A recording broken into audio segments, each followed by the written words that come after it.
5 दिन के लिए बच्चे बनकर पार्टिसिपेट करेंगे। नाचना गाना ये जीवन का उत्सव है। कभी भी नाचने में गाने में शर्माना नहीं है। जैसा भी नाच आए ऐसे नाचना है, क्योंकि music and dancing is a greatest healing. हमारे शरीर की ऊर्जा ऊपर उठती है और हमेशा सुस्त सुस्त बैठे रहने से शरीर को थोड़ा सा मूवमेंट भी दिया जाए तो कहते हैं कि मूवमेंट इज़ ए मेडिसिन। अगर आप हाथ पैर चला नहीं रहे हैं तो धीरे धीरे शरीर सुस्त होता है और फिर मन भी सुस्त होता रहता है। मैं एक बार एक शिविर में गया था, वहाँ डायनेमिक ध्यान सिखा रहे थे। डायनेमिक ध्यान में खूब 1 घंटा नचाते खूब, और फिर जो बैठकर ध्यान लगाने में मज़ा आता है वो अलग तरीके का है। तो आप अपनी शरीर की सारी ऊर्जाओं को एकत्रित करके नाचो गाओ, लेकिन नाचेंगे गाएंगे तब जब कुछ शरीर में जान बची है। तो इतने पुर्जे पुर्जे ढीले पड़ गए कि थोड़ा ताली बजाते बजाते हाथ थक जाएं, खड़ा रहते रहते पैर थक जाएं, अगर ऊपर ज़्यादा समय हाथ रखे दिए जाएं तो मसल्स पेन होने लगे। एक पैर के ऊपर अगर खड़ा रहने दिया जाए तो बैलेंस बनता ही नहीं। इसीलिए लोगों ने कहा कि नाचो गाओ और स्वास्थ्य प्राप्त करो। उस शिविर में काफ़ी सारे लोग आए थे। बोला ये 1 घंटा नचवाते हैं लेकिन मर जाएंगे नाचते नाचते। और वहाँ हमारी 4-5 दिन की 2-2 घंटे, मैं जहाँ रूम में ठहरा था उस रूम में एक छोटी सी शिविर जैसा आयोजन हो गया। सब लोग आते, आहार के बारे में जानते। बोला आप इतना नाच कैसे सकते हो? 46 की उम्र में दौड़ना भागना कूदना।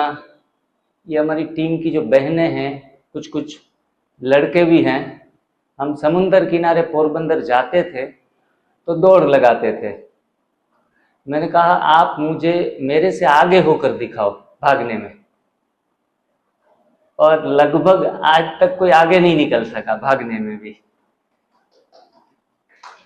मतलब स्वास्थ्य किसी उम्र का मोहताज नहीं है। एक बार दौड़ लगाई थी सब बच्चों ने, बोला सर को तो हम आगे निकल ही जाएंगे, हमारे से 2 गुने उम्र में बड़े हैं। और वो भागना भी रेत में था। आप समझ सकते हैं, रेत में तो 2 गुना जोर लगाना पड़ता है भागने में। जब मैं दही दूध छाछ घी मक्खन पेट भर के खाता था, खाना था चबा के और खा रहा था दबा के, और दबाते दबाते स्वास्थ्य भी वो भोजन के वेट से दब गया। भोजन भरखी जाए અને ઉપવાસ ઉગારે, એવું અમારી ગુજરાતી ભાષામાં કહેવાય છે કે ઉપવાસ ઉગારે અને ભોજન ભરખી જાય। ઉપવાસ ઔષધ છે અને ખાવું ખરાબ છે। ઉપવાસથી ઉન્નતિ છે અને ખાવાથી અધોગતિ છે। ऐसे छोटे छोटे स्लोगन हैं गुजराती में। हम गुजराती में शिविर लेने जाते हैं तो ये सारी बातें बताते हैं कि राज किसमें है, भोजन में या पेट को खाली रखने में। धीरे धीरे करके पता चला कि पेट को तो जितना खाली रखेंगे और देना भी पड़ा तो जीवंत आहार देंगे तो दिल दिमाग और शरीर तीनों एकदम से लाइट रहेंगे। हो सकता है कि आदत के वशीभूत वो चीजें हमें याद आने लगे। दीदी जी हम बाबा मिलन में हर साल जाते हैं पिछले 25 साल से। मुझे पता है 16 साल मेरे ऐसे गए हैं मधुबन में कि डायमंड हॉल से जब डाइनिंग हॉल पर भोजन के लिए जाते हैं, जो जो भी आप गए हैं पता है, बहुत नजदीक में है, लेकिन मैं वहां तक पहुंचने में मेरी हालत पतली हो जाती थी, क्योंकि इतना वॉकिंग डिस्टेंस में है, 1 मिनट का रास्ता है। मेरे पैरों के तलवे में, घुटनों में सूजन आ जाती थी। मैं और दबा के खाता था कि खाने में स्वास्थ्य मिलेगा, और ऐसे मैंने लगभग 10 साल तो कम से कम काटे हैं।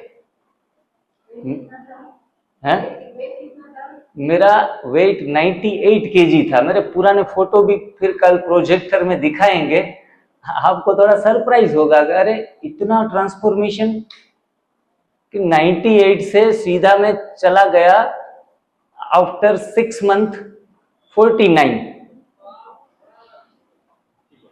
और उन दौरान लगभग की लगभग बीमारियां गायब। एक बीमारी बची थी, और वो बीमारी थी सोराइसिस, जो बहुत जिद्दी बीमारी है, और स्किन की बीमारी तो हर हाल में सबसे आखिर में जाती है, एनडीएस में भी। बाद में मैं थोड़ा थक गया, और क्योंकि कच्चा खाते खाते थक भी जाते हैं, उब भी जाते हैं, अरे यार कब तक ये सारा करना पड़ेगा प्रयोग। और रात में सब घर वाले तो बड़े मौज से खाते, बोला एक टाइम तो छुट्टी है, आप भी खा लो। लेकिन बीमारी ने 13 साल तंग किया था मुझे, तो संयम तो नहीं रहता था कि एक बार कुछ थोड़ा हल्का सा ले ले, लेकिन साथ में बीमारी को भी हराना था। और बीमारी को हराते हराते बीच में मैं कभी कभी हारता रहा, थकता रहा, फिर 2 दिन के बाद फिर से रिफ्रेश होकर फिर से ट्रैक के ऊपर चलता रहता। ऐसी यात्रा लगभग 1.5 साल चली इस एक बीमारी को हटाने के लिए, और मैं भी जिद्दी था और बीमारी भी जिद्दी थी, और मुझे हराना ही था। लेकिन थकने के बाद कभी कभी इधर उधर थोड़ा बहुत खाना ले लिया। दिन में तो मैंने पिछले 8 साल में कभी भी पकाया हुआ खाया ही नहीं है। ये तो अपने आप में मैंने एक रिकॉर्ड बनाया है कि सिंगल टाइम मैंने गलती नहीं की है। लाचारी से भी मैंने थोड़ा बहुत भी नहीं लिया दोपहर में, लेकिन शाम के भोजन में लगभग 6 महीने के बाद थोड़ा हिम्मत टूट चुकी थी, तो बीच बीच में कभी कभी सप्ताह में 1 आध बार गलती कर लेता था। ये गलती का भुगतान मुझे देना पड़ता था सुबह को। पेट की सफाई के लिए एनिमा ज्यादा करना पड़े, फिर से खुजली स्किन के ऊपर आ जाए, क्योंकि मसाले, तेल, अनाज, ये सारी चीजें खून में मिलने के बाद पूरा खून गंदा हो जाए, एसिड हो जाए, और गर्म की हुई चीज, हर एक चीज एसिडिक है, और अगर आप अल्कलाइन नहीं होते हो तो फिर से बीमारी वहीं की वहीं। तो फिर से उनको ठीक करने में 5 दिन और जोड़ने पड़ते, जितनी भी हीलिंग हुई थी 50-60%।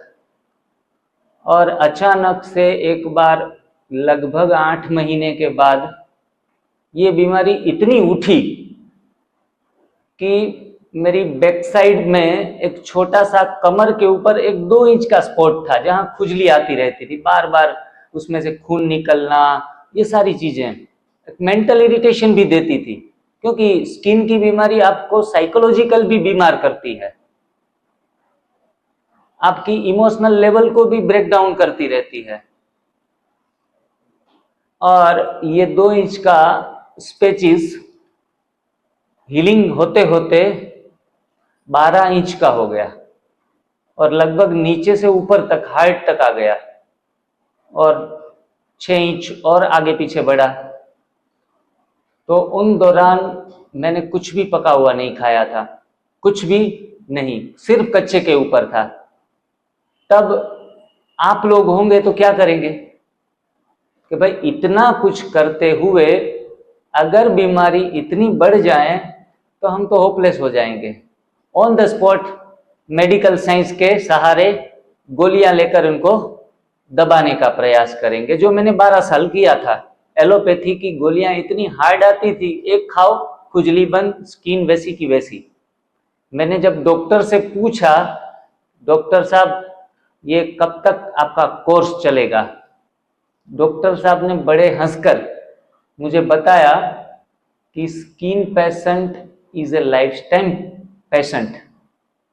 आप तो हमारे जीवन भर के पेशेंट हो, आपको तो जीवन भर गोलियां खानी है। एक छोटा सा जोक है कि पिताजी कह रहे थे कि बेटा डॉक्टर बनो, बेटा कि मैं हार्ट का सर्जन बनूंगा। बोला हार्ट का सर्जन बनना नहीं है, उसमें इमरजेंसियां बहुत होती है, एक काम कर तू स्किन का पेशेंट डॉक्टर बन जा। पिताजी क्यों स्किन का पेशेंट डॉक्टर बनूं मैं? बोला पहली बात को स्किन के पेशेंटों को इमरजेंसी नहीं होती है, कभी भी इमरजेंसी नहीं आएगी। दूसरा स्किन के पेशेंट मरते नहीं है। तीसरा फायदा स्किन के पेशेंट कभी ठीक नहीं होते। तो सबसे ज्यादा फायदा तुम्हें स्किन के डॉक्टर बनने में है। मेरी भी हालत कुछ ऐसी थी, तो मैंने ये सारी चीजें आजमाते आजमाते लास्ट ऑप्शन में मैंने एनडीएस बड़ी तीव्रता से कर रहा था, लेकिन उभाड़ और परीक्षाएं भी इतनी आई कि मन और शरीर दोनों को विचलित करती थी। एनडीएस अपने आप में बहुत ज्यादा बॉडी डैमेज है, तो शारीरिक एवं मानसिक परीक्षाएं आपको निचोड़ लेगी। हो सकता है छोटी बड़ी बीमारियां जो हजारों पेशेंट हर साल ठीक होते हैं, बीपी, शुगर और मोटापे में, तो मैं ये 3-4 बीमारियों को तो बीमारी समझता ही नहीं कि वो तो खामखा घर बैठे थोड़ा एक फोन पे बात हो सकती है और क्लियर हो सकते हैं।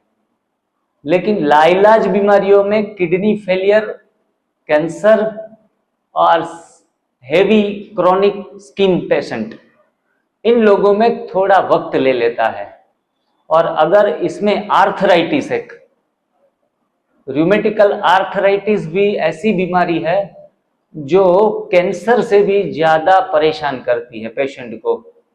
कैंसर तो मार तो देता है पेशेंट को, उसमें पॉसिबिलिटियां हैं कि पेशेंट मर जाए, लेकिन आर्थराइटिस है वो न जिंदा रखता है न मारता है, बीच भंवर में फंसा देता है। और इसमें भी अगर आपको रूमेटिकल आर्थराइटिस एकदम से एक्सट्रीम लेवल के ऊपर क्रॉनिक हो गया, हाथ पैर मुड़ना शुरू हो जाएंगे, फिर स्किन के ऊपर इनका इफेक्ट आएगा। काफी सारी दिक्कतें मैंने इस पेशेंटों में देखी है। उनकी उंगलियां एक बार टेढ़ी होने के बाद कितना भी एनडीएस करो सीधी नहीं होती। लेकिन मैंने देखे हैं ऐसे लोग जो रूमेटिकल आर्थराइटिस में पेन फ्री हो गए हैं, जीवन भर से पेन खत्म हो गया है, उठना बैठना चलना सारी एक नॉर्मल लाइफ उनको मिल जाती है। मतलब एनडीएस में कुछ ऐसी लिमिटेशंस हैं जो लिमिटेशंस को भी हमें मानकर आगे चलना होता है। जब कोई खिड़की होती है वुडन की, उसमें मानो के उधई हो गई, लकड़ी को खाने लगी, लकड़ी धीरे धीरे धीरे करके खत्म हो रही है। एक समय ऐसा आएगा 99% उधई ने लकड़ी को खत्म कर दिया, पाउडर बचा है, तब आप उनके ऊपर दवाइयां छिड़कोगे तो फिर से वो लकड़ी बनने की संभावना नहीं रहती। तब जाके नई लकड़ी बना के फिर से उनका फ्रेमिंग करना पड़ेगा। उसी हिसाब से लगभग 5% बीमारियों में ऐसा है जो इस मुकाम पर होते हैं लोग जहां से लोग रिवर्स नहीं हो पाते।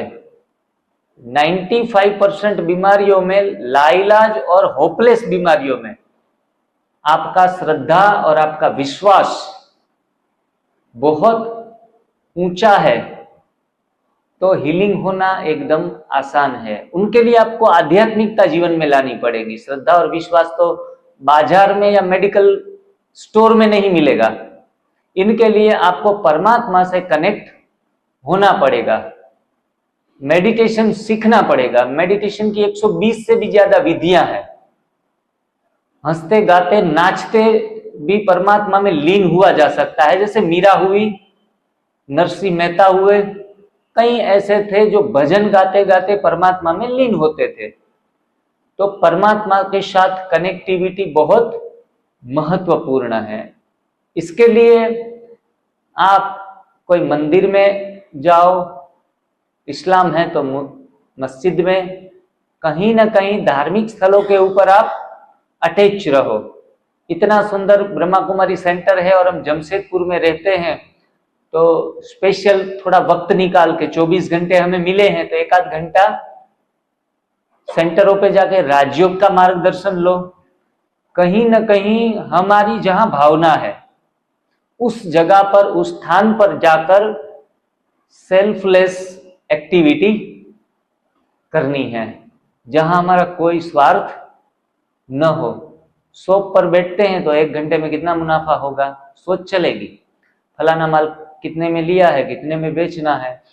हमारी हर एक एक्टिविटीज में नफा और नुकसान का कैलकुलेशन रहा है आज तक। लेकिन कोई ऐसी भी एक्टिविटी करो जहां नफे नुकसान का कोई तोड़ न हो, और जहां ऐसा नहीं होता नफा नुकसान, वहां सबसे ज्यादा नफा मिलता है। मैंने कई ऐसे लोग देखे हैं। अभी मैं चंडीगढ़ में एक दिन का प्रोग्राम था, वहां एक भाई आए, पेंट इंडस्ट्री के बड़े मालिक थे, ब्रह्मा कुमारी के संपर्क में लगभग कुछ साल में आए थे। इतने नशे में थे और मुझे बोल रहे थे, भाई जी ब्रह्मा कुमारी का यहाँ कोई भी सेंटर बनता है तो हमारी कंपनी से कलर जाता है और बिल्कुल मुफ्त सेवा में। कोई पागल कहेंगे कि सेवा में हजारों रुपए का, लाखों रुपए का माल हो जाता है। मैंने यूं ही पूछला कि भाई आप लाखों रुपए का इतना सामान देते हैं तो आपको थोड़ा कैलकुलेशन नहीं करना पड़ता? बोला एक छोटी सी कंपनी से शुरुआत की थी और एक 2-4 डिब्बे भी सेंटर पे दिए थे और परमात्मा ने इतनी बरकत दी कि आज पूरे भारत में 10-12 कंपनियां हैं। मतलब जहां भी वो, चाहे सेंटर हो या मंदिर हो, जहां धार्मिक प्रवृत्तियां की जाती है, उसमें आपका 10% कमाई का हिस्सा लगता है तो बरकत तो अपने आप बढ़ती है। देने से हमेशा बरकत बढ़ती है, कभी भी कम नहीं होती। हम कहते थोड़ा कम हो जाएगा, लेकिन देना ही लेना है। ये हमें सिखाया जाता है कि देना ही लेना है एक्चुअल में। इसीलिए हर चीज का दान करते रहो, हर चीज का। हमारे पास शांति है तो किसी को शांति देने वाले 2 शब्द बोला करो, ये भी एक प्रकार का दान है। अगर हम बहुत सुखी है भौतिक रीति से, तो कुछ ऐसे लोग हैं हमारे समाज में जो भौतिक रीति से सुखी नहीं है, उसको भौतिकता की रीति से सुखी करने का प्रयास करो। हम तंदुरुस्त हैं, किसी को तंदुरुस्त बनाने में लग जाओ, तो कुछ देने की आदत एक बार पड़ गई तो ये अपने आप में सबसे बड़ा नशा है। यहां जमशेदपुर में आना हुआ, मैंने रतन टाटा के बारे में काफी सुना था और मुझे पता भी नहीं था कि एक दिन उसी के शहर में जाना भी होगा। दीदी की और बाबा की बदौलत से यहां भी आना हो गया। मैंने इस व्यक्ति में एक इंडस्ट्रियलिस्ट के बदले एक संत की छवि ज्यादा देखी है, और हकीकत में उन्होंने अपने एम्प्लॉय को कभी एम्प्लॉय नहीं समझा, सिर्फ और सिर्फ एम्प्लॉय को अपने परिवार का सदस्य समझकर हर फैसिलिटीज देने का उन्होंने प्रयास किया है। और इतना नाम, इतनी शोहरत, इतना धन इसीलिए ही उनको मिला कि उनके परिवार में संस्कार क्या थे? लुटाने के। अपने बारे में सोचने से पहले उन्होंने दूसरों के बारे में सोचा। तो जीवन की सफलता का राज भी यही है कि जब हम शॉप पे एक छोटी सी बैठते हैं तो खुद का मुनाफा रात को कितना होगा, इनके बदले अगर हम कस्टमर की फैसिलिटीज को देखें तो अपने आप ही बिजनेस में आपसे बड़ा कोई सफल नहीं हो सकता। दान देने से या अपनी योग्यता, अपनी काबिलियत दूसरों पर न्योछावर करने से ही बरकत बढ़ती है, सुख बढ़ता है, शांति बढ़ती है, सारी चीजें अपने आप आना शुरू हो जाती है। अगर आपके पास खाने पीने के भंडार भरे हैं तो कितने लोग भूखे रहते हैं जिनको खाने के लिए स्ट्रगल करना पड़ता है पूरे दिन के लिए। दिन का खाने का जुगाड़ करने के लिए सुबह से शाम तक वो जमीन आसमान एक कर रहे हैं। अगर ऐसे लोगों को ढूंढ कर भी अगर उनको एक टाइम का भी राशन दिया जाए तो ये भी अपने आप में यूनिवर्स से इतने ब्लेसिंग आएंगे कि आप संभाल भी ना पाओ। इसीलिए हमें जीवन मिला है दूसरों के लिए। जब दूसरों के लिए जीना शुरू करते हैं तो सिर्फ और सिर्फ स्वास्थ्य ही नहीं, स्वास्थ्य, शक्ति, आनंद, ज्ञान और प्रेम सब कुछ अपने आप ही मिलने लगता है। सुंदर ईश प्रार्थना है न्यू डाइट सिस्टम की, उसमें कुछ सुंदर पंक्तियां हैं कि हवा प्रकाश हमें मिलता है, मेघों से मिलता है पानी। हवा प्रकाश हमें मिलता है, मेघों से मिलता है पानी। यदि बदले में कुछ नहीं देते, यदि बदले में कुछ नहीं देते तो इसे कहेंगे बेईमानी।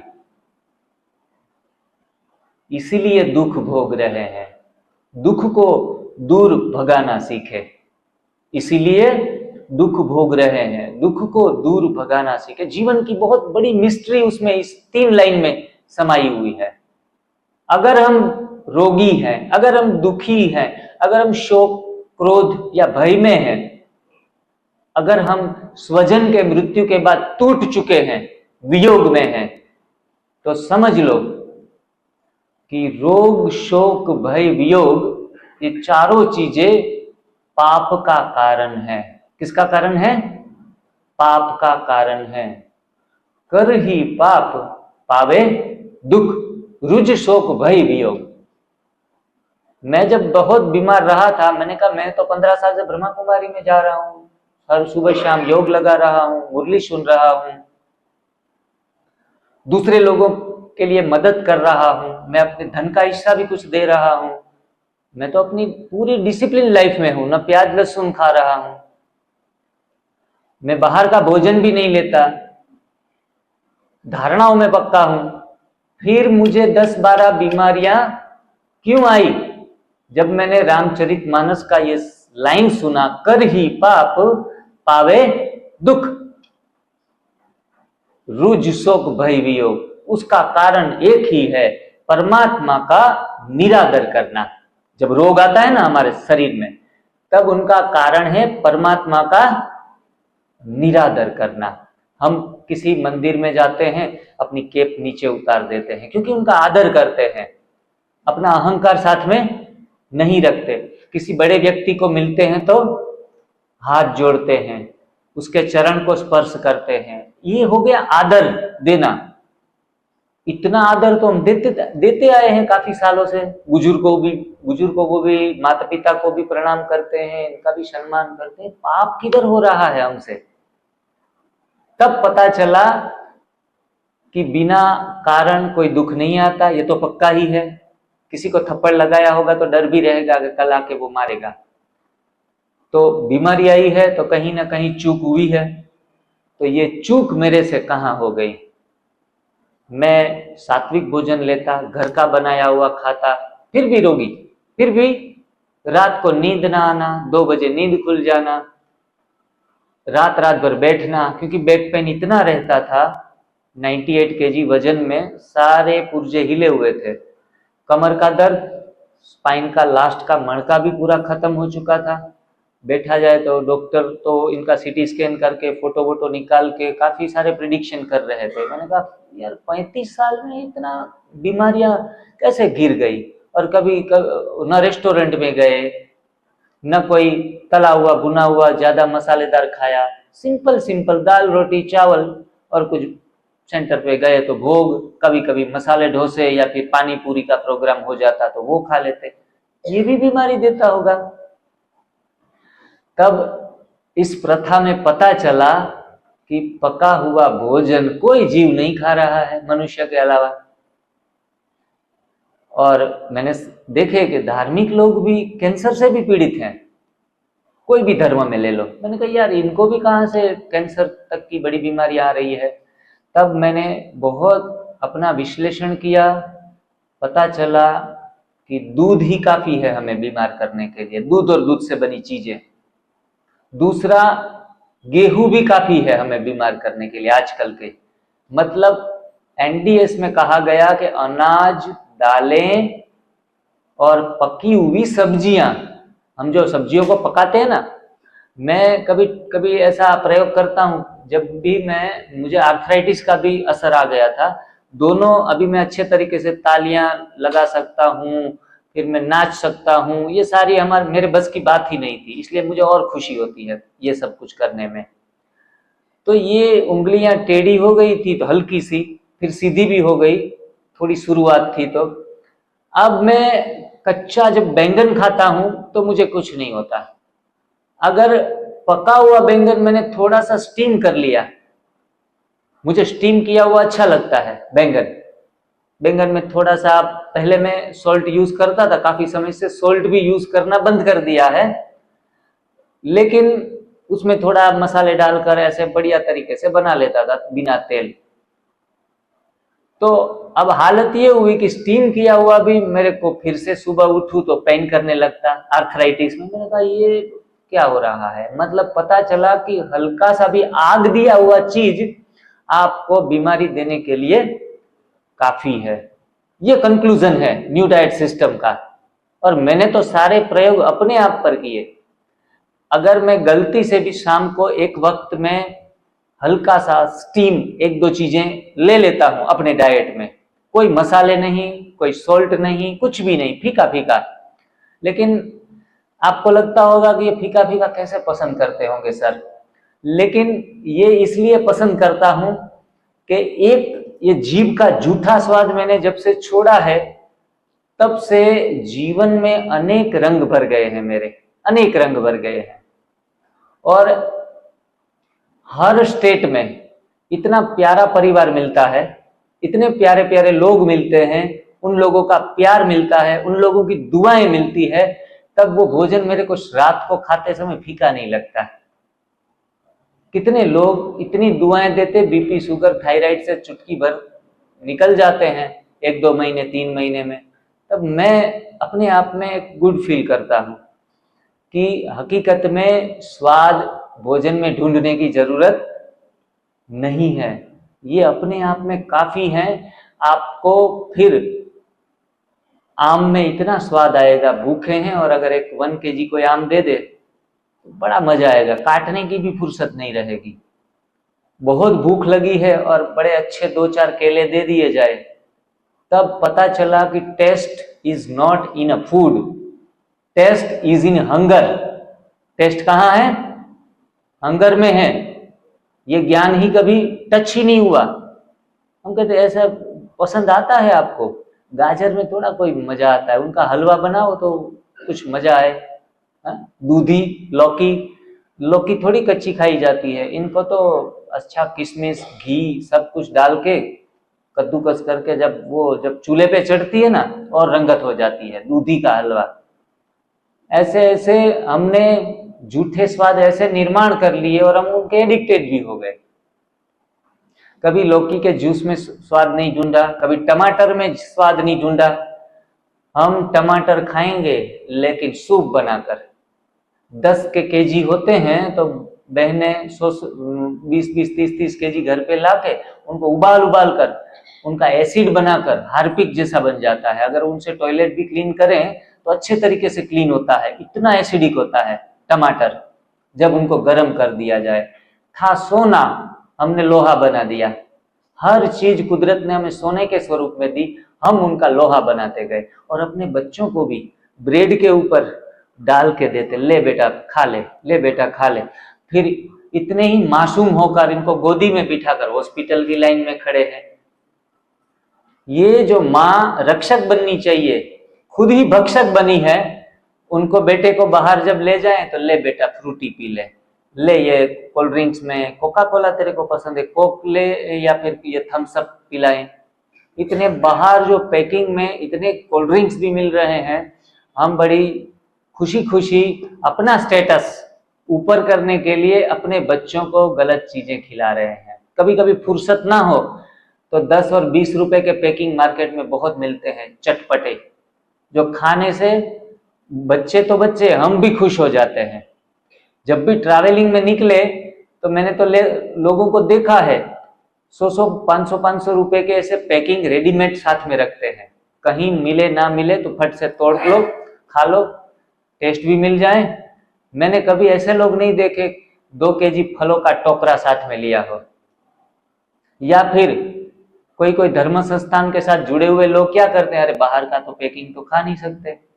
फिर वो हम भी जब आबू निकलते थे तो सुबह पोरबंदर से आबू निकलना 12-14 घंटे का रास्ता, सुबह मेथी के थेपले बना लेते अच्छे तेल में बना के, और आलू की वो क्या बोलते हैं सूखी भाजी सब्जी, उसमें अच्छे मसाले भर के, वो दोनों चीजें, और साथ में अचार बढ़िया, उसमें आम का हो या गाजर का हो, सारे मसाले वसाले डाल के जबरदस्त मौज आ जाती। और एक थर्मोस की बोतल में अदरक वाली चाय भर लेते, बड़ा मौज करते जाते। इसलिए ऐसा लगता था कि जैसे जन्नत मिल गई। ट्रैवलिंग में ऐसी चीजें ना हो तो ट्रैवलिंग काम की ही नहीं।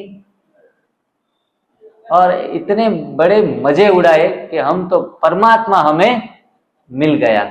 लेकिन परमात्मा मिलने के बाद हमने परमात्मा के वचनों का अनादर किया है। परमात्मा कहते हैं कि पत्रम पुष्पम फलम तोयम यो में भक्ता प्रयश्चति, लेकिन ये कभी हमने कान खुले नहीं रखे। भगवान को खूब माना आरतियों पूजाओं में, लेकिन भगवान की कभी मानने की फुर्सत नहीं मिली। कि भगवान तो कह रहे हैं कि मेरे भक्त, मेरे बच्चे, जो उनका आहार है डिजाइन फूड है, पत्ते हैं, सब्जियां हैं, फल हैं, और तोयम मतलब पानी है, उस विषय में तो सोचने का वक्त ही नहीं मिला हमें।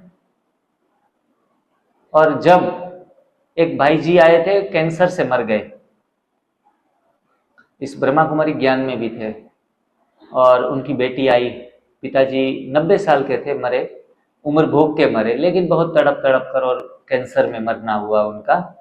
देखो बड़ी बड़ी बीमारियों में जरूरी नहीं है कि 50 साल में मर जाएं, लोग मरते हैं 90 साल के बाद भी, लेकिन ये दर्दनाक मौत हमें नहीं चाहिए। इतने ज्ञानी ध्यानी, और जब वो आए उनकी परिवार वाले, बोला पिताजी को श्रद्धांजलि देते हैं, ध्यान करते हैं, योग करते हैं, और वो भी खुद बाबा का परिचय बहुत पूरी दुनिया में उन्होंने फैलाया। और उनको वंडर बात तो ये है, श्रीमद् भगवत गीता के 700 श्लोक उनको कंठस्थ थे। 700 मेरे को तो 2-4 आते हैं। वो कमाल है, अच्छी बात है ये संस्कृत के श्लोक इतने कंठस्थ होना। और मैंने मन में कहा कि उसमें से एक छोटा सा पत्रम पुष्पम फलम तोयम प्रैक्टिकल भी कर लिया होता तो कैंसर आता ही नहीं। दूध और दूध से बनी चीजों का सेवन करना कहीं भी गीता में लिखा नहीं है, न रामायण में लिखा है, हमने अपनी इजाद की है। कृष्ण की कहानियों के साथ हमने थोड़ा मक्खन को जोड़ दिया। दूध तो कृष्ण पीते थे ऐसा कुछ उल्लेख नहीं है, लेकिन मक्खन को जोड़ दिया। कुछ धर्म के अंदर भी आटे में जैसे नमक होता है, इतने नमक मिसल कुछ ना कुछ बातें सही है, बाकी उसमें भी कुछ ऊपर नीचे कर दिया है। तो गलत आहार से ध्यानी व्यक्ति, योगी व्यक्ति, आध्यात्मिक व्यक्ति भी बीमारी से बच नहीं पाएगा, ये पक्का है। ये मैं इतना दावे के साथ इसलिए कह रहा हूं कि ये लॉ है, नेचर के लॉ है। नेचर के लॉ को उल्लंघन करने वाले बच पाएंगे नहीं। नेचर में जो भी इमरजेंसी आती है, एक्सीडेंट होते हैं, उसमें नो एक्सक्यूज, उसमें कोई एक्सक्यूज नहीं है। इसमें कोई कहते हैं कि वार्निंग भी नहीं है। नेचर के लॉ में वार्निंग भी नहीं है। आप पहले मंजिल पे हो या 7वीं मंजिल पे हो, वहां से अगर नीचे पैर फिसले तो नीचे जाएंगे, ऊपर नीचे ही आएंगे। हमें सबको पता है कि न्यूटन ने जो बताया है कि कोई भी चीज ग्रेविटी फोर्स से, गुरुत्वाकर्षण से इनको नीचे खींचा जाएगा। वहां से कोई साधु को फेंक दिया जाए तो भी नीचे ही आएगा, और कोई शैतान को फेंक दिया जाए तो भी नीचे आएगा। मतलब नेचर का लॉ किसी के प्रति भेदभाव नहीं करता। ठीक उसी तरह भोजन के भी लॉ है। प्राकृतिक भोजन भी वो आपकी साधुता देखेगा नहीं। प्राकृतिक भोजन आपको आज नहीं तो कल बीमार करके रहेगा। अप्राकृतिक चीजें प्राकृतिक लेंगे तो फिर से वही उल्टे का सुलटा हो जाएगा। इसीलिए प्राकृतिक सिद्धांतों के साथ छेड़छाड़ नहीं कर सकते। अगर कोई बिजली जल रही है और उसमें वार्निंग होती है कि भाई गीले हाथों से स्पर्श ना करो, ओपन वायर है तो वहां छुओ नहीं, हर चीज की वार्निंग होती है, वरना आपको झटका लग सकता है। इलेक्ट्रिसिटी से वार्निंग होती है, but nature is no warning. वो मैं वार्निंग नहीं देता, आओ खड्डे में गिर जाओ। इसलिए नेचर के लॉ को हमें समझना पड़ेगा कि ये चीजें हमारे लिए है, ये चीजें हमारे लिए नहीं है। प्राकृतिक भोजन, अपक्व भोजन हमारे लिए हैं। अब जब तक नहीं जानते थे तब तक तो हमने गलतियां कर ली, तो अब गलतियों को सुधारने का मौका हमारे पास है, क्योंकि हमारी मृत्यु नहीं हुई।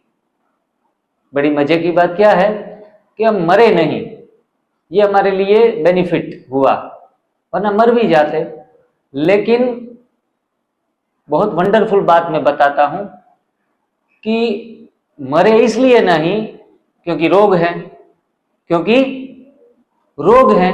रोग नहीं होता तो मर जाते। मतलब रोग हमारा दोस्त हुआ या दुश्मन है जी? दोस्त हुआ। रोग हमारा दोस्त हुआ, जिन्होंने हमें सरवाइव कर लिया।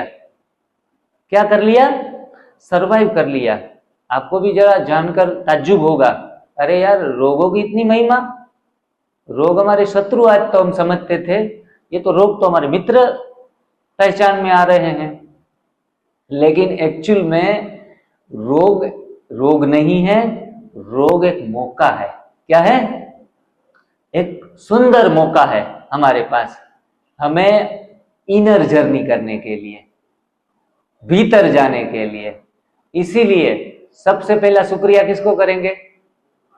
हमारी बीमारी को, जिनके साथ हम लड़ते आए काफी सालों से। अरे तूने तो परेशान नाक में दम कर दिया है, कब जाएगी कब जाएगी कब जाएगी।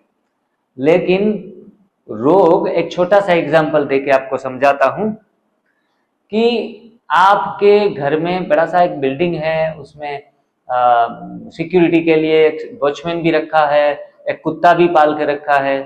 और जब वॉचमैन सो गया, चोर अंदर घुस गया घर में हमारे, तब रात को कुत्ता भौंकने लगा, हमारी नींद खराब हो रही है। फिर हमने कुत्ते को कहा कि भाई चुप हो जा, ऐसे आवाज करके भी उनको शांत रखा। फिर भी वो शांत नहीं रहा, क्योंकि उन्होंने चोर को देख लिया। फिर चिल्लाया, फिर दूसरी बार उनकी नींद खराब हुई। ऐसे बीच बीच में 4-5 बार चिल्लाता रहा। फिर सेठ को गुस्सा आया, एक बड़ा सा लकड़ी का टुकड़ा पड़ा था, वो उनको लेकर पीटने लगा कुत्ते को कि आज मेरी नींद पूरी खराब करके रहेगा, कल मेरे को कंपनी में जाना है, इतने इतने काम पड़े हैं। तो इतना जोर से, आदमी गुस्से में तो कुछ भी करता है, इतना पीटा इतना पीटा। फिर धीरे धीरे करके कुत्ता इतनी हालत में फंस गया, अंत में उनकी मृत्यु हो गई। इतना पीट दिया, आवाज हो गई बंद। और सुबह पता चला कि घर में चोरी हो गई।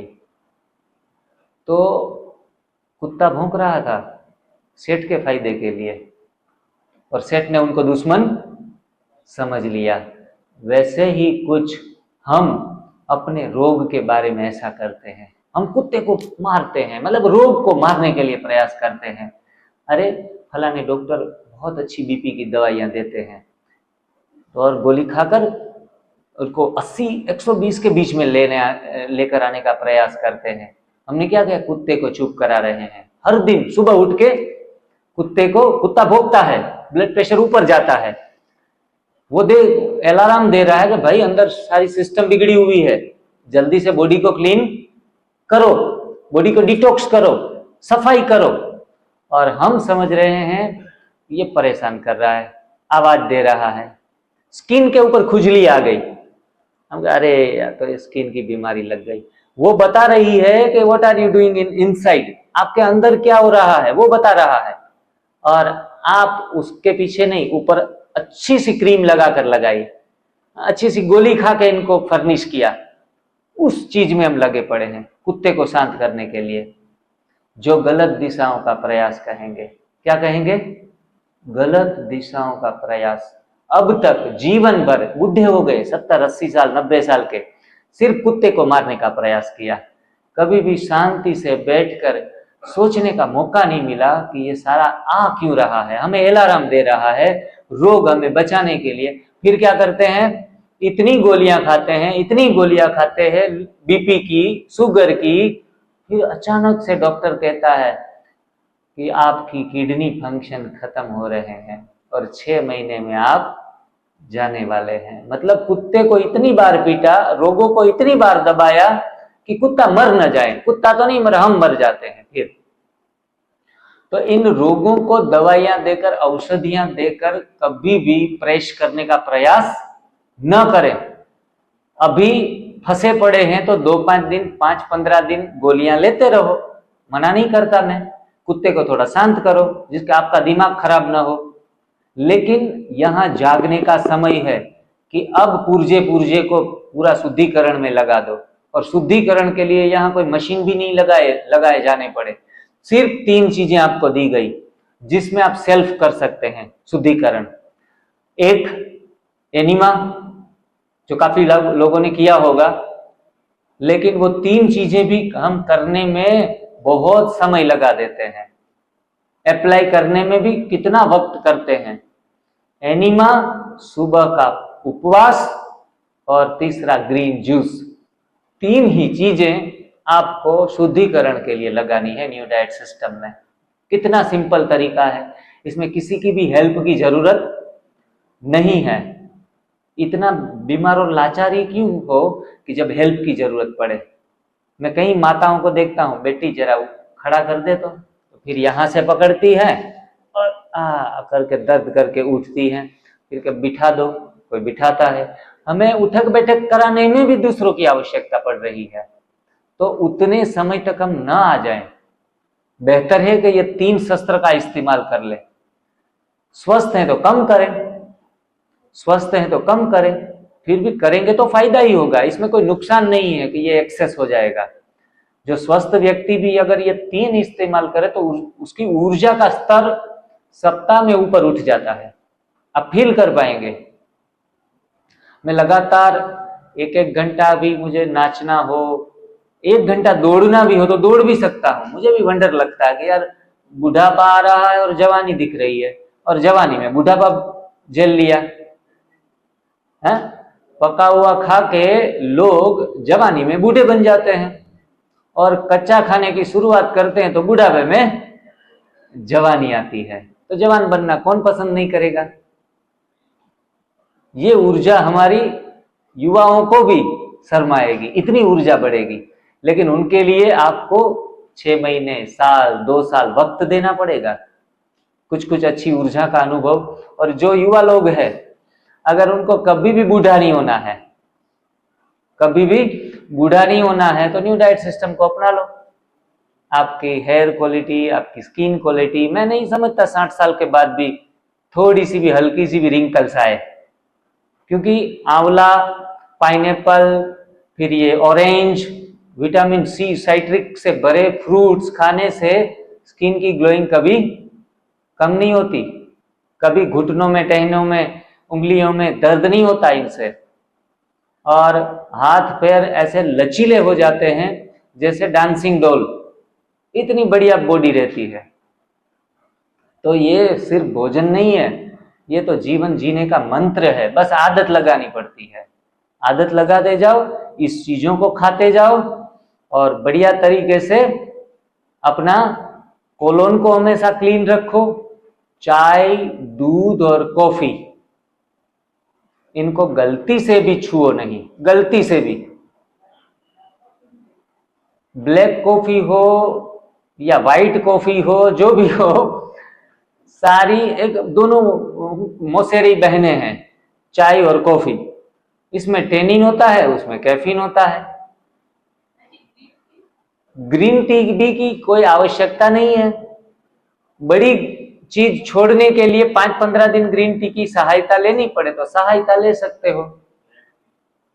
ब्लैक टी में भी हम थोड़ा बहुत वो जो क्या बोलते हैं चाय की पत्ती तो डालनी पड़ती है। चाय एक महाजहर है। क्या है? महाजहर है। तो ऐसी छोटी छोटी गलत आदतों को भी पालना नहीं है। शायद मेरे पास चाय के विषय में थोड़ा सा डिटेल्स में है, देखता हूं। आपको जानकर भी हैरानी होगी कि इतना सारा चाय हमें बर्बाद करती है। चलो, हम जो चाय के बारे में मानते हैं, चाय की चाहत हमें खड्डे में लेके जाती है। चाह लिखते हैं तो च और हा लिखते हैं, चाह। जहां चाह की चाह है वहां बीमारियां तो आनी ही है। इसलिए सबसे पहली चाहत छोड़नी है तो चाय की चाहत छोड़ो, जिनको हम नेशनल ड्रिंक ऑफ इंडिया कहते हैं। नेशनल, कोई के साथ दोस्ती करनी है तो क्या करेंगे? चलो चाय पीते हैं। चाय पे चर्चा। हमारे प्रधानमंत्री ने एक कोई वो लगाया था, चाय पे चर्चा। मलाई वाली चाय हैसियत बढ़ाए, मलाई वाली चाय हैसियत बढ़ाए, पड़ोस की चाय व्यवहार बढ़ाए। पहले चाय के गुणगान कर लेते हैं उनको विदा करने से पहले। एक चाय भूखे की भूख मिटाए, एक चाय भूखे की भूख मिटाए, एक चाय भाईचारा बढ़ाए, एक चाय भाईचारा बढ़ाए, मित्रों की चाय संगत में रंगत लाए। मजा आता है ना? अभी भी कितने समय से सुन रहे हैं, 4 घंटे से 6 घंटे से, अगर बीच में अदरक वाली चाय आधी भी दी जाए, रंगत आ जाए हैं।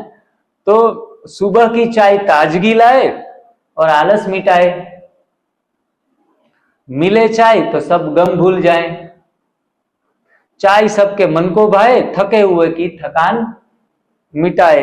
अदरक मसाला चाय तो मौज आ जाए। तो हमारे जो नवरात्र में कहते हैं, या देवी सर्वभूतेषु शक्ति रूपेण संस्थिता, नमस्तस्ये नमस्तस्ये नमस्तस्ये नमो नमः। या देवी सर्वभूतेषु, माता की, दुर्गा की महिमा गाते हैं। तो हम तो कहते हैं चा देवी सर्वभूतेषु, चा देवी सर्वभूतेषु शक्ति रूपेण, शक्ति एवं स्फूर्ति रूपेण संस्थिता, नमस्तस्ये नमस्तस्ये नमस्तस्ये नमो नमः। ऐसी चाय देवी को मैं प्रणाम करता हूं।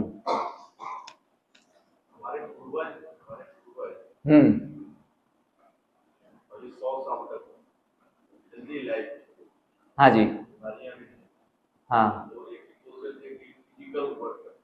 बिल्कुल जी, सब कुछ खाते पीते थे।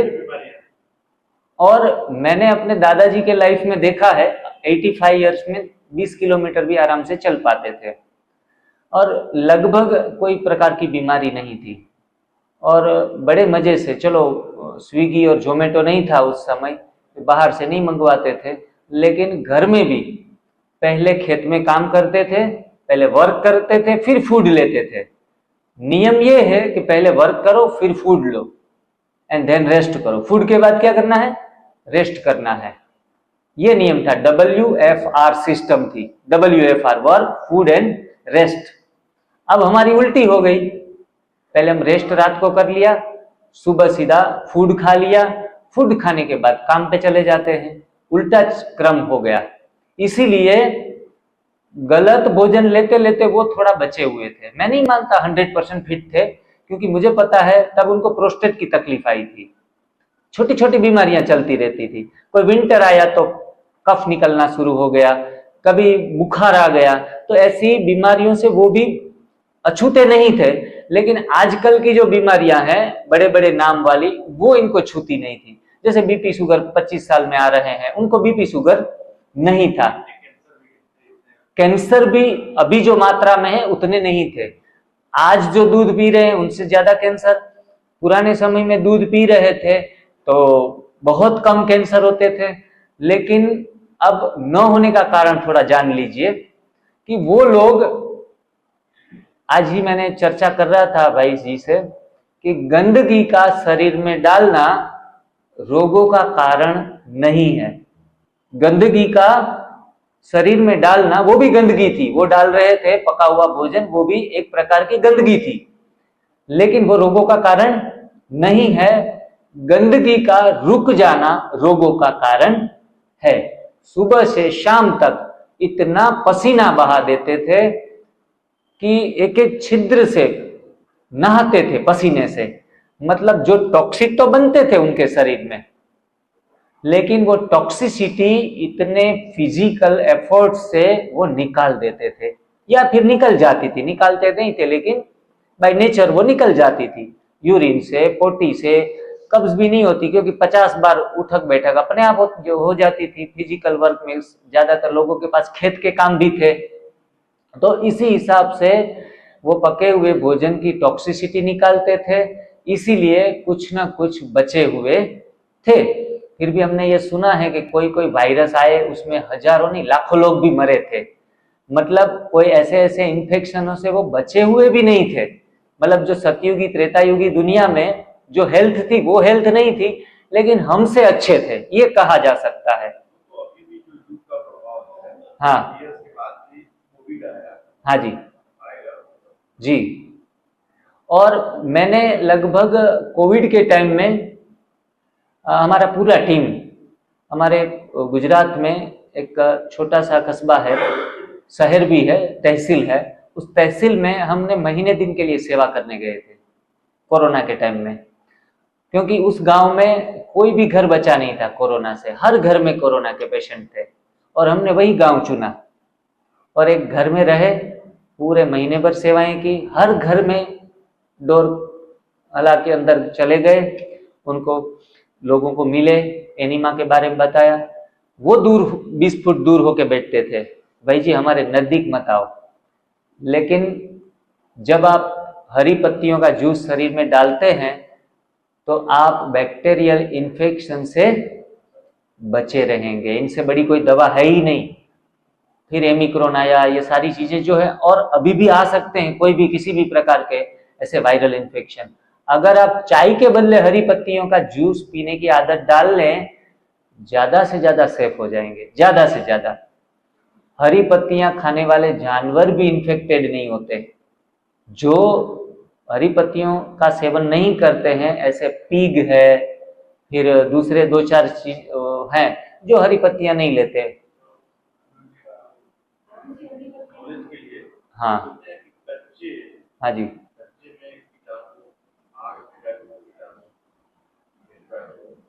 हाँ, कच्चे में, हाँ जी। तो पकाया जो भी हमने पेस्टिसाइड्स लगाया या फिर उस पर इंसेक्ट हैं, तो जब हम उनको फिर से उबालते हैं, गर्म करते हैं, तो और दुगना जहरीले होते हैं। और कच्ची चीजों को अगर अच्छे तरीके से गर्म पानी से, सादे पानी से वॉश किया जाए और फिर उनका सेवन करें, तो किसी भी प्रकार की हानि की कोई संभावना नहीं है। पालक के पत्ते, रूटीन पत्ते जो है हम यूज कर सकते हैं 365 दिन। पालक, पुदीना, धनिया, तुलसी पत्ता, सहजन का पत्ता, मीठी नीम का पत्ता, ये पत्ते जो टेस्ट में भी अच्छे हैं, हमें इरिटेशन नहीं देंगे, उस पत्तों को मिला के जूस बना के, अगर कोई जूस बनाने वाला नहीं है जी, पूरा एक सब्जेक्ट ग्रीन जूस के ऊपर रहेंगे। अभी बात निकली है तो थोड़ा इन शॉर्ट बता देते हैं, बाकी 5 दिन में लगभग सारी चीजें हम कवर कर लेंगे। तो ये पत्ते रूटीन में हम इस्तेमाल करते रहें। अगर हमें कोई बहनें बनाने वाली ना हो घर में, या फिर उनको हमारे पास या इनके पास टाइम ना हो, तो आप चबा कर खा सकते हैं। पेस्टिसाइड उनको थोड़ा सा सादे पानी से साफ कर लिया, गर्म पानी से, चलो और भी कोई डाउट है तो थोड़ा हल्के गुनगुने पानी में साफ कर लिया। इनसे भी थोड़ा डाउट है तो एप्पल विनेगर के जैसे सॉल्यूशन बना लिया वाटर में, उनमें साफ कर लिया, तो लगभग पेस्टिसाइड की इफेक्ट से हम बचे रहेंगे। मेरे को ये डाउट्स थे, क्योंकि हम एजुकेटेड हैं, डाउट होने ही चाहिए, लेकिन मेरी 12 बीमारियां बाजार से ली गई चीजों से ही ठीक हुई है। मैंने कभी ऑर्गेनिक फूड ना परचेस किया, ना कोई खेती बाड़ी से कोई ऑर्गेनिक उगाता था तो वहां से लेके आया, कभी नहीं हुआ ऐसा। जो बाजार में ढेर सब्जियों के लगते हैं उसमें ही मेरा परचेसिंग हमेशा के लिए हुआ है। बस घर पे आके थोड़ा पानी से सफाई होती थी, कभी भी। हाँ जी, हाँ, लेकिन ये 2018 की बात है, 2018 और आज तक की बात है, 2025 तक। आज के दिन में भी मैंने कभी ऑर्गेनिक चीजों को ज्यादा प्रीफर नहीं किया है। ये हवा भी बना दिया है, ऑर्गेनिक ऑर्गेनिक करके 4 गुना दाम वसूल करते हैं और कॉस्टली इतना होता है। लेकिन अगर आप इस सिस्टम में आएंगे, और मैंने तो खुद तो हील हुआ ही हूं, मैं कभी ऐसा नहीं कहता ऑर्गेनिक चीजों को ज्यादा प्रमोट करता हूं। मैंने कहा जितना भी जो भी बाजार में मिल रहा है उनको घर पे आके हमेशा वॉश करें, बस इतना ध्यान रखें। पेस्टिसाइड का हमारे एक बड़े से व्यापारी है हरियाणा में, मैं उनको बोलता हूँ पेस्टिसाइड्स आप कितना बड़ा फैक्ट्री है, वो उगाते हैं, उसमें डालते हैं सारी चीजें। मैंने कहा ये आप तो प्रजा का नुकसान कर रहे हैं। बोला पेस्टिसाइड गवर्नमेंट अप्रूव्ड करती है, तो ज्यादातर पेस्टिसाइड ऐसे होते हैं जो जीव जंतु जो भी उस पे लगते हैं उनको मार देता है 2 मिनट में। 2 मिनट इनका जहर का असर बहुत तीव्र तरीके से होता है, और 2 मिनट के बाद जो पेस्टिसाइड का जो पॉइजन है वो टोटल लॉस हो जाता है। मतलब 99%, 1% तो हर चीज में उनकी असर रहेगी। तो जितना हम जहरीला समझते हैं उतना है भी नहीं। हाँ, सीधा पेस्टिसाइड को पिएंगे या फिर छिड़का हुआ चीज सीधी तुरंत खा लेंगे उसी मिनट में तो नुकसान ज्यादा करेगा, लेकिन लंबे समय के बाद 2 मिनट के बाद ही वो पेस्टिसाइड की असर, लगभग ज्यादातर पेस्टिसाइड की असर नाबूद हो जाती है। और इसीलिए किसान लोग बार बार छिड़कना पड़ता है, वरना तो एक बार छिड़कते तो काम हो जाता उनका। दिन में 3-3 बार छिड़कते हैं, पता है कि ये 2 मिनट के बाद तो जहर कम हो जाएगा या खत्म हो जाएगा। तो ऐसी चीजों से भी कोई ज्यादा डरने वाली बात नहीं है। लेकिन हाँ, इतना कहूंगा कि मानो कि कोई वाटरमेलन आया, केला आया, जिसमें 10 गुना ज्यादा पेस्टिसाइड में डाल के हमारे बाजार में दिया गया है, वैसी चीजें तो आप टेस्ट करेंगे तो आपको पता चल जाएगा। तो वैसी कुछ चुनिंदा चीजों को सदा के लिए टाटा बाय बाय कर दे। मैं कभी भी बाजार से पका हुआ केला मैंने कभी नहीं खाया, क्योंकि मुझे पसंद नहीं। पके हुए केले में उसमें जो लिक्विड होता है उसमें अंदर डाल के बाहर निकाल लेते, दूसरे दिन पक जाता है। हजारों लाखों की संख्या में 365 दिन केले मिलते हैं, इतने पकते होंगे, अननेचुरली पकाते हैं।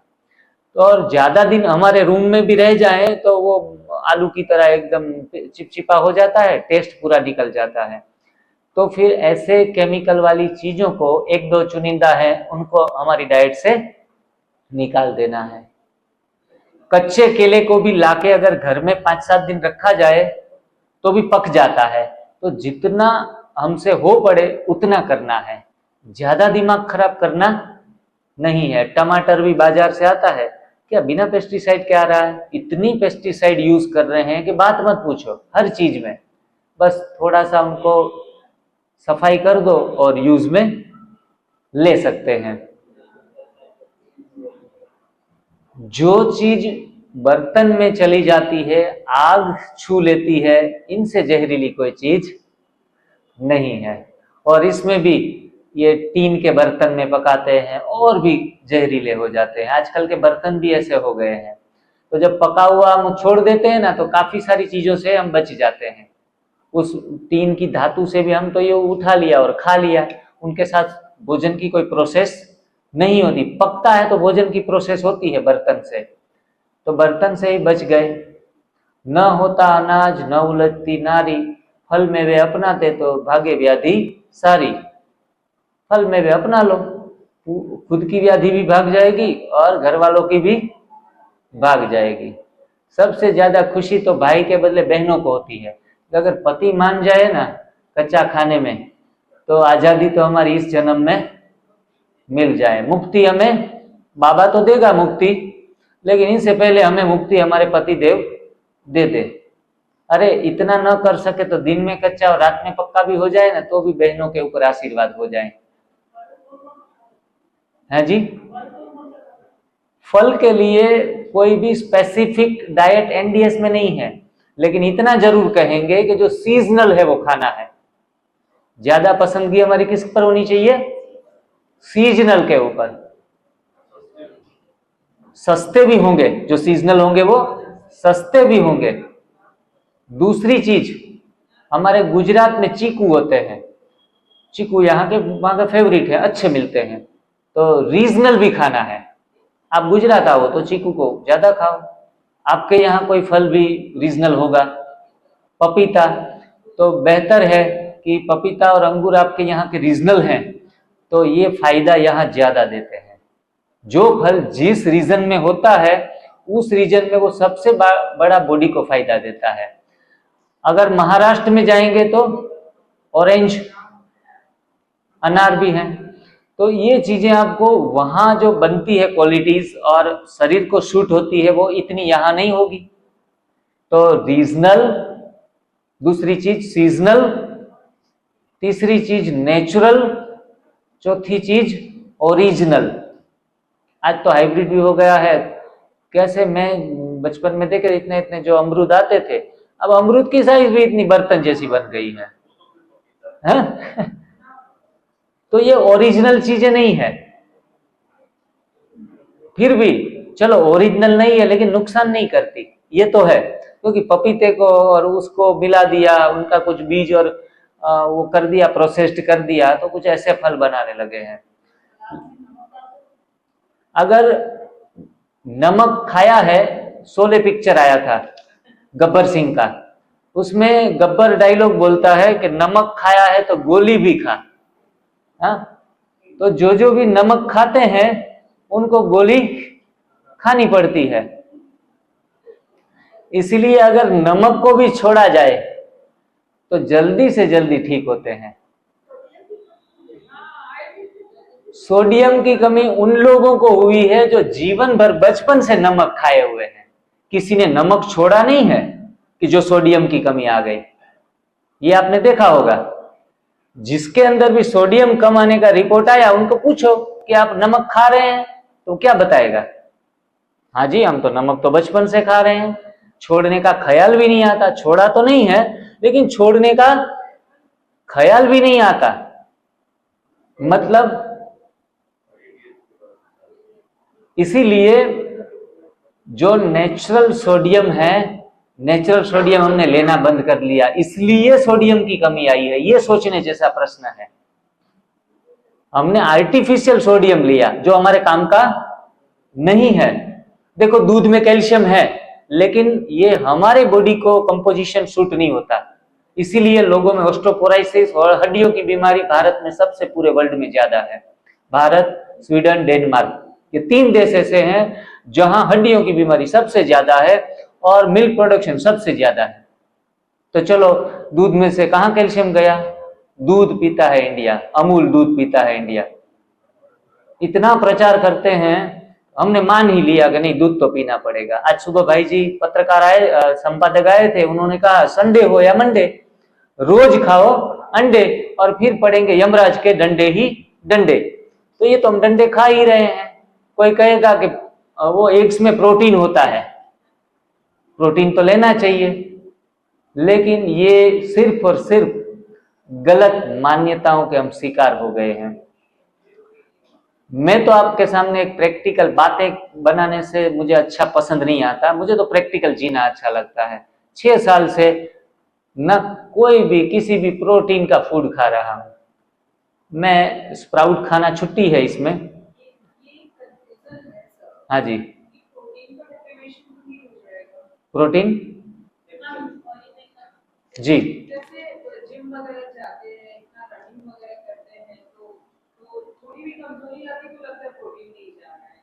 हाँ, जब हम जिम जाते हैं, मैंने देखे हैं ऐसे लोग जो ज्यादा से ज्यादा एक्सरसाइज करके पहले से पहले मर गए।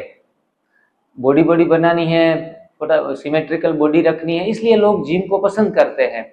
लेकिन जिम जाना ये मोमबत्ती को दोनों तरफ से जलाना है। एक तरफ जलती हुई मोमबत्ती लंबे समय तक चलती है, दो तरफ जलती मोमबत्ती जल्दी खत्म होती है। मतलब एक्सरसाइज एक्सेस करना, हल्की सी मूवमेंट ठीक है, एक्सरसाइज करना मतलब मृत्यु की तरफ भागना। और ऐसे लाखों एग्जाम्पल, हजारों एग्जाम्पल है, जो एक्सरसाइज करते करते भी हार्ट अटैक आया, पूरा जीवन भर एथलिक बॉडी रखा खेलते खेलते। और ये एक बहुत बड़ा बॉडी बिल्डर हुआ था, क्या नाम था, आर्नोल्ड,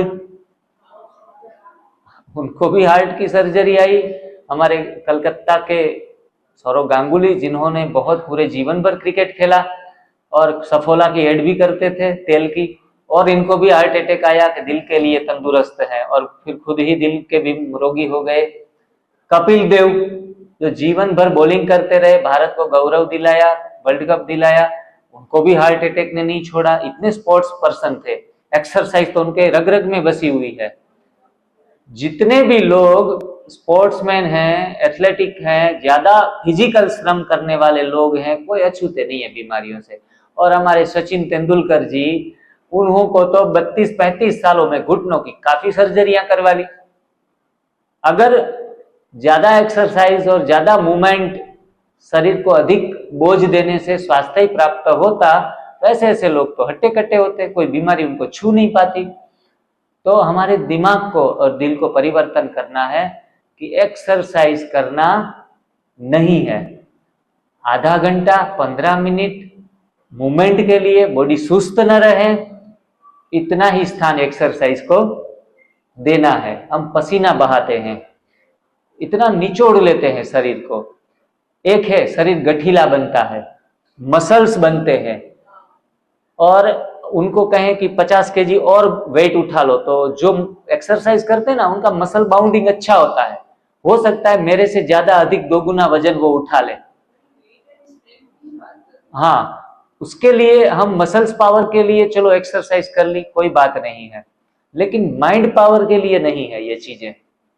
माइंड पावर के साथ उनका कोई रिश्ता नहीं है, हेल्थ के साथ उसका कोई रिश्ता नहीं है। अगर आप कोई कंपटीशन में भाग लेते हैं, एथलेट हैं, और या फिर मॉडल हैं, या फिर कोई सीरियल्स या कुछ में काम करते हैं, कोई सिनेमा से जुड़े हुए लोग हैं, तो उनको ये जरूरी हो जाता है कि भाई हम थोड़े ठीक ठाक अपने करियर में, ये चीजें एक अच्छा रोल प्ले करती है।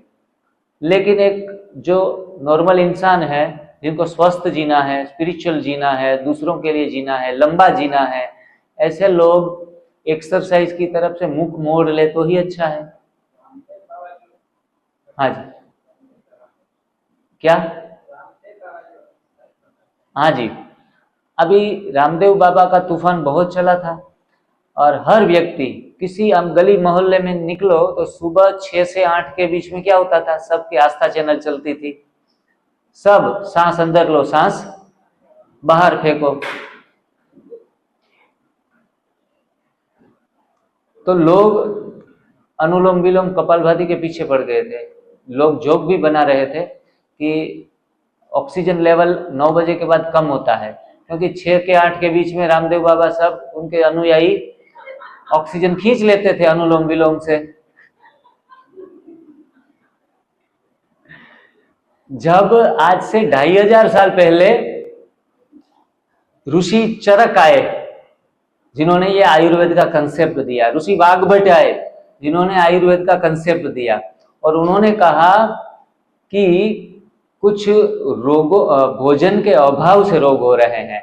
Deficiency of food is the root cause of all disease, ऐसा उसने रिसर्च किया आयुर्वेद ने, कि डेफिशिएंसी हो रही है। इसलिए उन्होंने कई कई फलों के बीज, भोजन के बीज ऐसे प्रिजर्व कर लिए। और जो एप्पल हमें हिमाचल में मिलता था, वही एप्पल हमें कन्याकुमारी में भी मिलने लगा, क्योंकि सीड्स को प्रिजर्व किया, वहां बो दिए। उन्होंने ये फिलोसॉफी आजमाई तो हर जगह हर चीज मिलने लगी। ठीक है, फिर बाद में डेफिशिएंसी फूड के बाद में ये एलोपैथी साइंस आया, तो उन्होंने कहा कि virus is most dangerous, is the root cause of all disease. Virus को उनके ऊपर ब्लेम कर दिया। ऐसे ऐसे करके लोग डिग्रेड होते गए, नई नई इन्वेंशन होती रही, पहले आयुर्वेदिक, फिर एलोपैथी, फिर होम्योपैथी, फिर नेचुरोपैथी, और लास्ट में चारों पथियां फेल हो गई। बाद में किसी ने कहा कि अब योगा प्राणायाम करवाया जाए। योगा प्राणायाम भी 5-10 साल चला, फिर पता चला कि इसमें बात नहीं बन रही है, तो बाबा रामदेव ने हर जगह स्टॉल खोल दिए उनके। कोई भी जगह ऐसी बाकी नहीं रही जहां पतंजलि के स्टोर न हो।